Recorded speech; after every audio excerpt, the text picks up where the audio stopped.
Después del subcampeonato del año anterior, se empieza con ilusión la segunda temporada de Quinqué como entrenador. En el verano de 1942 se procede a una renovación profunda de la plantilla, y junto a la retirada del mítico Jacinto Quincoces, causan baja también nombres importantes como Lecue, Leoncito y Emilín Sánchez. Además, Barinaga se marcha cedido al Valladolid. Por el contrario, no hay más incorporaciones que las de Moleiro, Rovira y Clemente, que ya habían disputado la Copa en abril.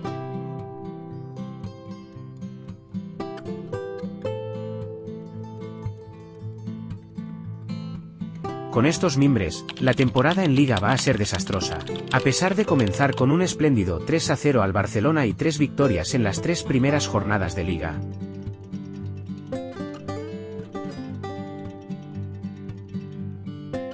Pero a partir de ahí, se establece una racha negativa con un solo triunfo en los 9 partidos siguientes, que suponen la destitución de Quinqué.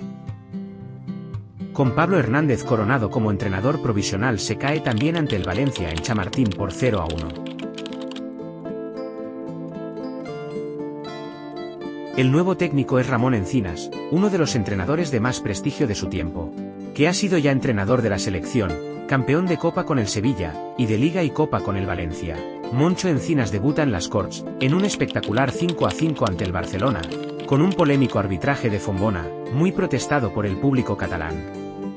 Aunque el equipo mejora, cuesta salir de los puestos bajos de la tabla. En la penúltima jornada el equipo está en riesgo de caer a los puestos de promoción, y el Granada comienza adelantándose por 0-2 en el marcador. El Madrid juega nervioso, pero en un impulso de coraje, Alonso y Alday consiguen el empate a 2, marcando el segundo gol en el minuto 87. Aún hacía falta un punto para asegurar la salvación en la última jornada en Mestalla, y de nuevo el Valencia se adelanta, terminando la primera parte con 3-1 para los valencianistas. Otra vez tuvo que tirar de casta el Real Madrid al final del partido, y conseguir la salvación matemática con goles de Alsúa y Belmar, que otorgaban el ansiado empate. Por medio ha tenido lugar el merecido homenaje a Jacinto Quincoces, una de las leyendas del fútbol español, con un partido disputado el 8 de diciembre de 1942 frente al vecino Atlético Aviación. Ambos equipos juegan reforzados, y con el Madrid juega el extremo derecho del Valencia, Epi, y el delantero salmantino Pruden. Pero la gran atracción es ver jugar juntos por última vez al más famoso trío defensivo ya retirado, Zamora, Ciriaco y Quincoces. Finalmente Ciriaco, lesionado en los días previos, no puede jugar, pero se hace la foto con sus dos famosos compañeros. Una vez superado el susto de la Liga, para la Copa se contratan refuerzos.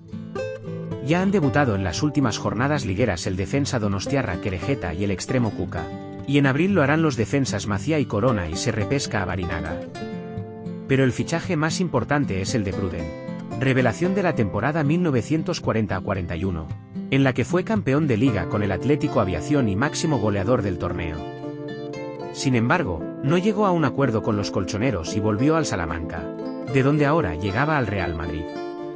Precisamente ante el Salamanca comienza la Copa, con un 5-1 en Chamartín y 0-1 en el Calvario. Con el Español en octavos de final, se empatan los dos partidos, por lo que la eliminatoria se resuelve en el desempate jugado en el Metropolitano, con 2-0 a favor del Real Madrid. Tampoco fue fácil la eliminatoria ante el Jerez, que empató a 1 en casa, y se defendió bien en Chamartín, donde el Madrid ganó por 5-3. Se llegaba así a semifinales contra el Barcelona, en la que fue una de las eliminatorias más polémicas de todos los tiempos.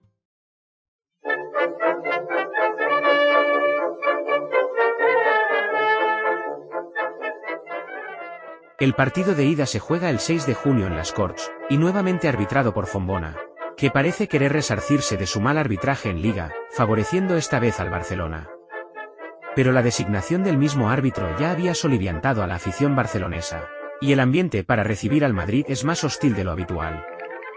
Los jugadores se sorprenden, no están acostumbrados a soportar un comportamiento que se saliera de los cauces correctos de la deportividad, y realizan un mal partido.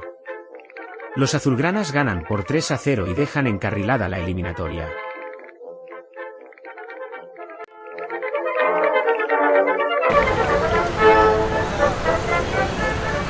En la semana que falta para la vuelta en Chamartín, en Madrid no se habla de otra cosa. La actitud del público de las Corts es el tema de conversación, y se suceden los acontecimientos.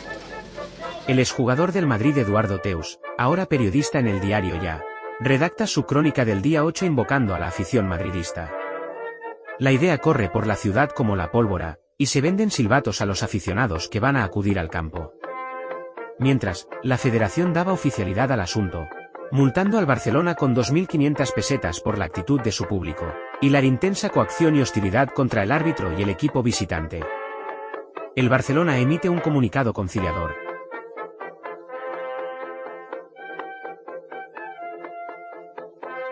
Y el Madrid hace un llamamiento a la calma.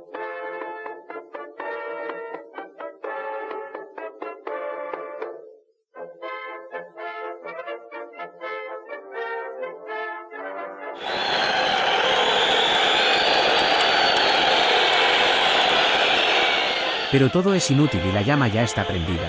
El autocar del Barcelona es recibido en Madrid con insultos y silbidos. Y al saltar al campo el 13 de junio la pitada es atronadora. En un tiempo en el que imperaban las aficiones caballerosas y taimadas, los jugadores del Barcelona están desconcertados y superados por un recibimiento tan hostil. Hoy en día, es normal casi en cada campo recibir al rival con una pitada, pero ningún jugador de esa época, en ningún partido, estaba acostumbrado a aguantar la presión de una hinchada rival, ni mucho menos pitos o insultos. El Madrid sale en tromba dispuesto a remontar la eliminatoria, y Pruden a los 6 minutos hace el primer gol. Cada vez que los barcelonistas tocan la pelota, la pitada se incrementa y sus jugadores se ven atenazados. Por el contrario, ante la debilidad del rival, al Real Madrid le sale todo y juega a placer, marcando un gol tras otro hasta llegar al descanso con un marcador de 8-0. Ramón Mendoza, futuro presidente blanco que vivió aquel partido en la grada como un aficionado más a sus 16 años, recordaba que en aquellos momentos se sentía una mezcla de júbilo y estupefacción. En la segunda parte 3 goles más, y uno del Barcelona, dejan el marcador definitivo en 11-1. El Real Madrid se ha clasificado, pero el escándalo va a continuar. La crónica del partido de vuelta del periódico La Prensa de Barcelona, que firma un joven Juan Antonio Samaranch el 14 de junio, caldea aún más el ambiente. En realidad, no hace más que insistir en el desagravio provocado por el público madrileño, pero con un estilo incisivo que contrastaba con los valores éticos habituales entonces del periodismo pacificador, correcto y ejemplificante. En la época no se escribía así, y no gustaba que la prensa fomentara la desunión. Samaranch fue apartado de la colaboración en el periódico por la prensa del movimiento, editor del diario barcelonés. Eduardo Teus, sin embargo, fue protegido por la editorial católica propietaria del diario Ya, y no tuvo sanción. Días después se conoce la decisión del Comité de Competición de la Federación, que multa igualmente al Real Madrid con 2.500 pesetas por la actitud del público de Chamartín, pero además, sanciona a ambos clubes con otras 25.000 pesetas, y la amenaza de clausura del estadio en caso de repetirse los incidentes. El presidente del Barcelona, Enrique Piñeiro, dimite de forma irrevocable, por considerar, con cierta razón, que estaba siendo sancionado 2 veces por el mismo motivo, pues en Barcelona no se había vuelto a jugar y ya tenía impuesta una primera sanción. Cierto es también, que la salomónica decisión federativa imponía a ambos la misma cuantía total, pero no tuvo en cuenta que los incidentes de Barcelona deberían tener consideración de cosa ya juzgada. El presidente del Real Madrid, Antonio Santos Peralba, que ya se había replanteado dejar el cargo, dimite también el 6 de agosto, aunque quizá fuera invitado a ello desde las altas esferas, ya que de cierta forma viene a compensar lo sucedido en el Barcelona, y se puede dar por cerrado el caso.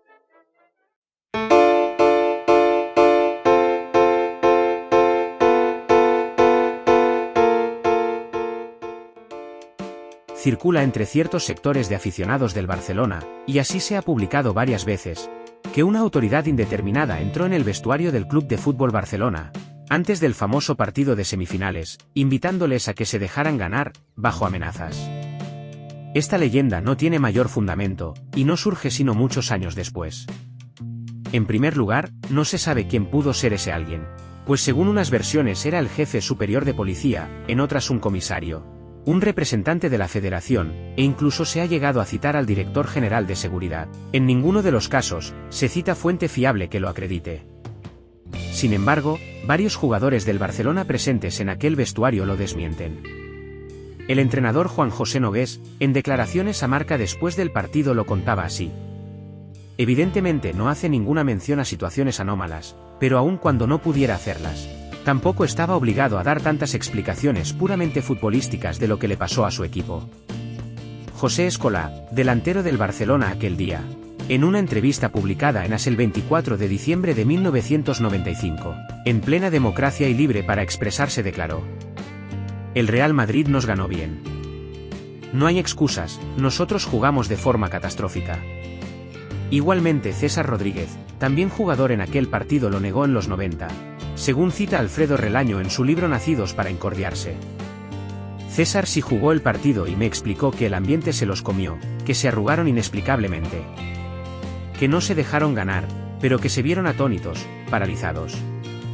Que nunca más le pasó tal cosa. José Valle, el extremo izquierdo, confirma la falsedad y aporta otra explicación, que es la clave del asunto. No, antes del partido no entró ninguna autoridad policial, pero la presión ambiental fue muy fuerte. Al descanso, y ya con 8-0 en el marcador, los jugadores se plantean no salir en la segunda parte, visto el resultado y el terrible ambiente que estaban viviendo.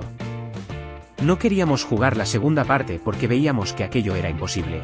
Entonces entró en el vestuario el jefe superior de policía de Madrid, se identificó, habló con el entrenador y le dijo: "Ustedes al campo, y si no salen, de aquí les vamos a llevar a la comisaría". Es decir, que nadie indujo al Barcelona a dejarse ganar. Nadie entró en el vestuario antes del partido sino en el descanso, con el resultado de 8-0. Y que lo que quería el máximo responsable de la seguridad del estadio, con toda lógica, era evitar un altercado de orden público aún mayor si no se disputaba la segunda parte. Esta es la intervención que años después pudo dar lugar a la leyenda negra de que el Barcelona jugó amenazado, fruto del victimismo interesado de algunos. Hay más testimonios. El portero suplente Fernando Argila en 2006, en El Periódico de Cataluña, insiste: "No fue necesario que la policía entrase en nuestro vestuario, como se ha escrito". Otro jugador, Francisco Calvet, confirma la explicación de Valle.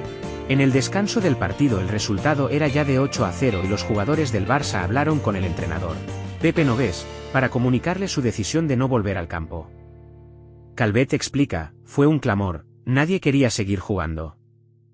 Entonces, lo recordaré siempre, se abrió la puerta y entró un coronel.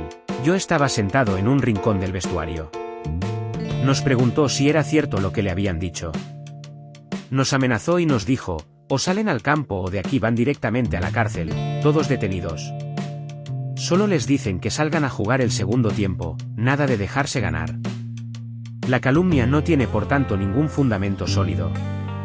Además, si se quisiera amañar una eliminatoria, no era necesario perder por 11 goles.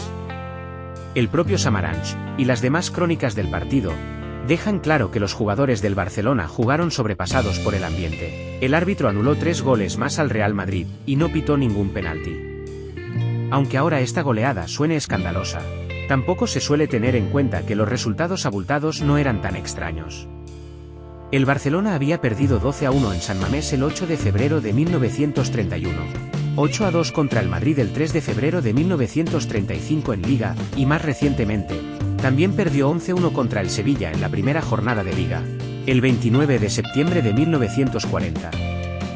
En ninguno de esos casos fue necesario que nadie entrara en el vestuario para provocar ese resultado, y nunca hubo sospechas sobre esos partidos. Lo que queda demostrado es que nadie entró en aquel vestuario antes del partido profiriendo ningún tipo de amenaza, y que solo en el descanso, la máxima autoridad policial intermedió para evitar males mayores. Si vergonzosa e infame fue la actitud del público de Chamartín aquel 13 de junio de 1943, igual de absurdo y soez es tratar de verter bulos y falacias sobre la historia, ya sea por razones victimistas, políticas, ideológicas, interesadas o partidistas. Aquel día el Barcelona perdió porque la presión del público superó a los jugadores rivales, intimidados por una actitud hostil y beligerante del público, nada frecuente en aquellos tiempos en un campo de fútbol, aunque lamentablemente hoy sea algo común en cualquier partido.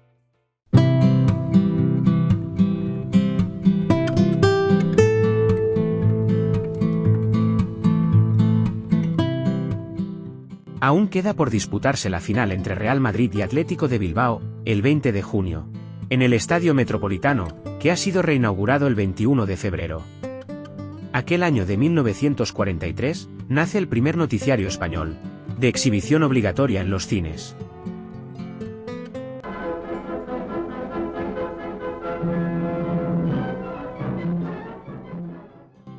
Aún estaba muy lejos la llegada de la televisión, pero por primera vez se podían ver imágenes de todo tipo de reportajes.